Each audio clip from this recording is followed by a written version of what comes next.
सुप्रभातम 9:15 है। ये टोली है। यहाँ पे वो मंदिर में मैं थोड़ा सा विश्राम लिया और इसी दुकान से चीनी गुड़ तो नहीं मिलता है और फ्रूटी कोल्ड ड्रिंक्स लेकर मैंने पाया।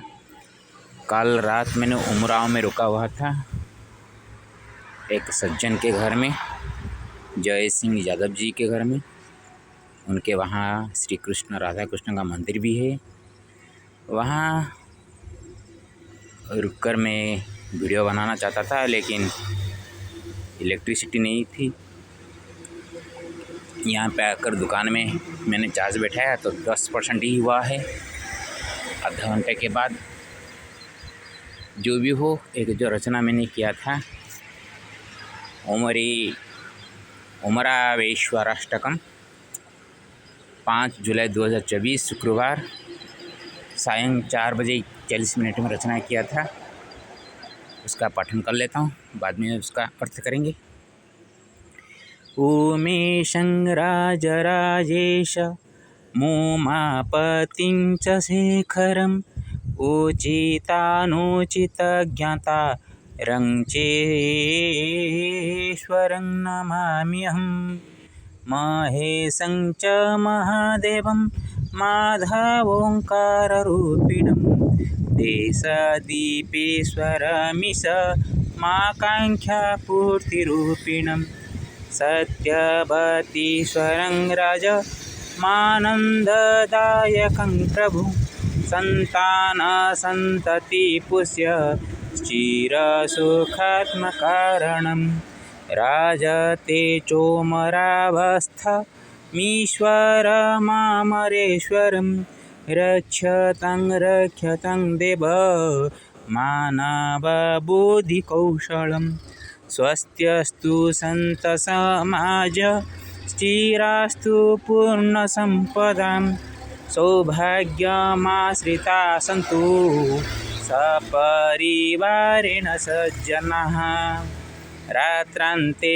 प्रार्थरायति प्रत्युषन्ते प्रदोषत रात्रिवधुखनाशाय प्रातः सुखमपक्षताम् सत्यात् परं किमस्त्यत्र मिथ्या परा भवेच्च का सत्यप्रातो रखेज्जीवं मिथ्या रात्रिस्तु ख्यायति कर्तृतं करणेनात्र भोक्तृतं भोगकारणं कर्ता भोक्ता यदि चैको कायात्मना हि केवलं नमामीश्वरकर्तृतं नारीश्वरात्मरूपिणं नर्मदापावनीनाथं बुद्धीश्वरात्मरूपिणम्। अर्थ करते हैं। उमेशं राजराजेश मोमापतिं च शेखरम् उचितानुचितज्ञतारं चेश्वरं नमाम्यहम्। उमराव गांव है तो ऊ अक्षर से पहले शुरू करता हूँ। पहले उमेश उमा जी का इस जो कि राजराजेश्वर है, उमा का पति भी हुए हैं, वो चंद्रशेखर भी है और उचित अनुचित वो ज्ञानता भी है। उनको हम नमस्कार करते हैं। महेशं च महादेवं माधवोङ्काररूपिणं देशदीपेश्वरमीश माकाङ्क्षापूर्तिरूपिणं। मैं वो महेश को प्रणाम करता हूँ, महादेव जी को प्रणाम करता हूँ, माधव रूपी ओंकार रूपी प्रभु श्री कृष्ण जी को मैं प्रणाम करता हूँ। देश में जो कि दीप जलाने वाला जो ईश्वर है और आकांक्षा पूर्ति करने वाला, उनको मैं नमस्कार करता हूँ। सत्यवतीश्वरं राजमानन्ददायकं प्रभुं सन्तानसन्ततिपुष्यश्चिरसुखात्मकारणं। सत्यवती स्वरूप माता पार्वती का ईश्वर जो है उनको प्रणाम करता हूँ। जो राजा आनंद जाय कहिए प्रभु, संतान संतति को पोषण करने वाले, चिर सुख का आत्मा का सुख कारण जो है वो शिव जी को प्रणाम करता हूँ। राजते चोमरावस्थामीश्वरमरेश्वरं रक्षतं देव मानव बुद्धि कौशलम।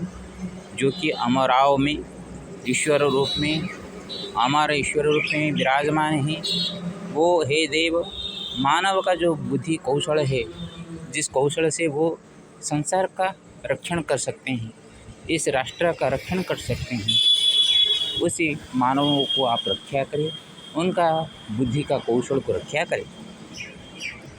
स्वस्त्यस्तु संत समाज स्थिरास्तु पूर्ण संपदां सौभाग्यमाश्रिता सन्तु सपरिवारेण सज्जनाः।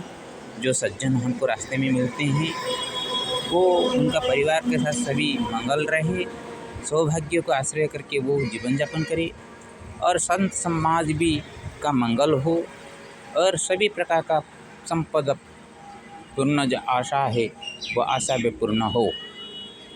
रात्रांते प्रातरायाति प्रत्युषान्ते प्रदोषता रात्रिव दुःखनाशाय प्रातः सुखमपक्षताम्। रात्रि के बाद सुबह आते हैं और प्रत्युष के बाद प्रदोष हो जाते हैं। रात की तरह दुख को नाश करने के लिए जैसे कि प्रातः का अपेक्षा किया जाता है, उसी तरह सुख पाने के लिए दुख को नष्ट करना पड़ता है और दुख नष्ट होने तक हमको सुख का अपेक्षा करना पड़ता है। सत्यात् परं किमस्त्यत्र मिथ्या परा भवेच्च का सत्य प्रातोरखे जीवं मिथ्या रात्रिस्तुत्ययति। सत्य से बड़ा और क्या हो सकता है। मिथ्या के को छोड़कर पराभव पाने का, दुख पाने का और क्या होता है। सत्य प्रात के रूप में सुबह जैसे जीवन का चलना सभी होता है, जीवन को रक्षा करने वाली होती है सुबह, उसी तरह सत्य होती है।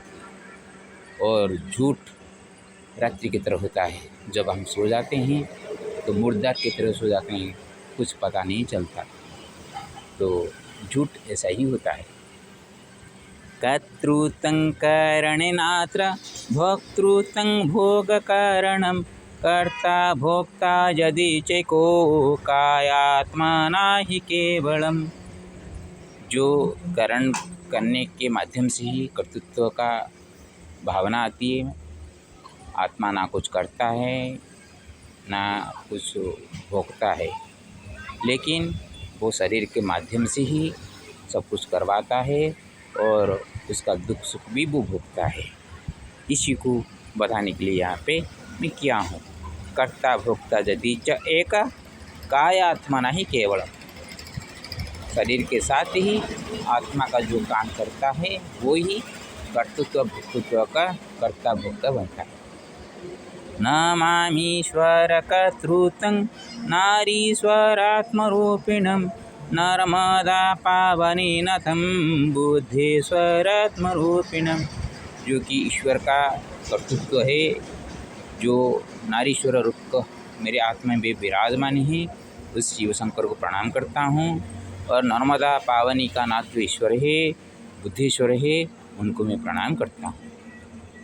मैं जो रुका हुआ था उनका नाम जय सिंह यादव जी है।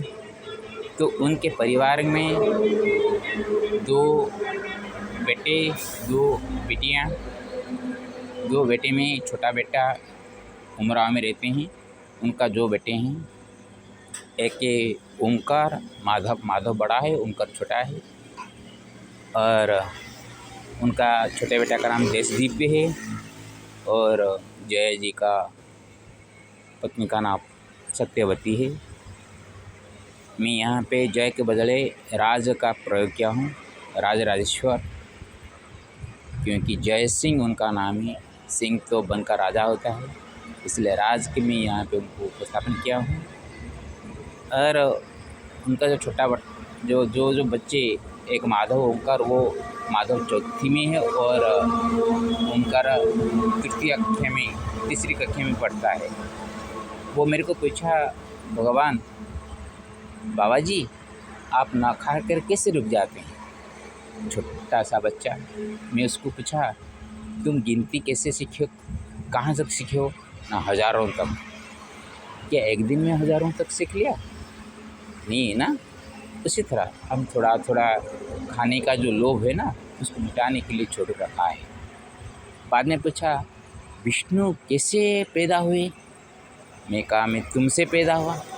वो हैरान होकर मेरे को देखा। उनको बताया, तुम्हारा नाम क्या है? ना ओमकार है। तो अ उ म ये 3 अक्षरों से ही ओमकार का एक स्वरूप बनता है। वो ओमकार से ही पहले विष्णु निकले, उनके बाद उनका अंश शिव निकले, और जब वो सृष्टि करना चाहे तब अपने नाभि कमल से ब्रह्मा जी को पैदा करके संसार सर्जना की और सर्जना को पालने लगे। शिव जी का काम है, कोई गंदा काम कर रहा है तो उसको दंड देकर संसार से हटाए, बोलकर उनको पिता माता के प्रति भक्ति होने की बात बताया। माधव जी के साथ भी बहुत अच्छी बात है, वो भी बच्चा बहुत बढ़िया है। वो एक्सपेरिमेंट करता रहता है। वो कीड़े मकोड़े को पकड़कर उनको टांग वगैरह काट लेता है। ये सुनकर दुख लगा मेरे को। उसको बताया, ऐसा मत करो। धृतराष्ट्र जी कभी एक जीव का आँख फोड़ दिए थे, इसीलिए 100 जन्म के पहले कोई बच्चा होकर वो किए थे, इसलिए उनको एक जन्म में दोनों आँख को गंवाना पड़ा। तो ऐसा मत करो। तो कल पूरा बारिश हो रही थी। 3 बजे निकलने के लिए, 1 बजे मैंने रुका था, 3 बजे निकलने के लिए कोशिश किया तो बारिश होने लगी। तो आज भी सुबह थोड़ा सा बारिश का बूंद गिर रहे थे, फिर भी मैंने निडर होकर निकल गया। कल 1 लोटा दूध पीने के लिए दिए थे, आज भी ज़्यादा दूध दिए, जिसको पकड़ के आ गया, यहाँ से शक्कर वगैरह खरीद के उसको खाया। ऐसी होती है भगवान की जो कृपा होती है ऐसी।